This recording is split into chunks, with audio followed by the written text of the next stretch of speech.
because I know what I'm doing. I know what I'm doing because I reserve to bless the right to bless who I bless. I'm the one that decides to bless who I bless. We have conversations often in my home with my children, and I say, listen, you do not understand this right now, but just trust me and handle this situation this way. And what's funny is, many times they'll come back and they'll be like, Dad, I'm so glad I handled it that way. I didn't like it. I didn't agree with you. I didn't think it was cool. But man, now that everything hit the fan, I'm so glad I listened to what you...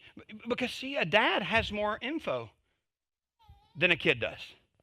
And what we have to understand is we serve a God in heaven that says, let there be light. And guess what happens when he says, let there be light? There's light. We serve a God in heaven that is sovereign. He's a God that's sovereign.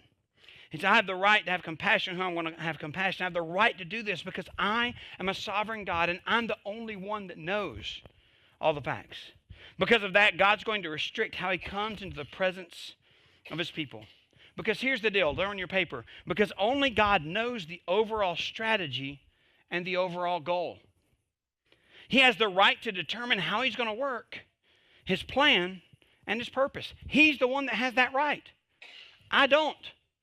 I don't get to walk into Seth Austin's house and lay down the rules for what they should do in their home.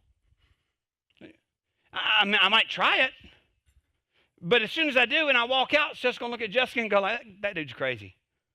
He really thinks that I'm going to obey his rules that he put in my house. That, you know why? Because Seth owns that, or the bank owns the house. But you know, you get to borrow it there for a while from the bank. And so I can't walk into Seth. And what you need to understand is this: you are not allowed to walk into God's creation and look at God and say, you must handle your creation this way, and you must handle the circumstances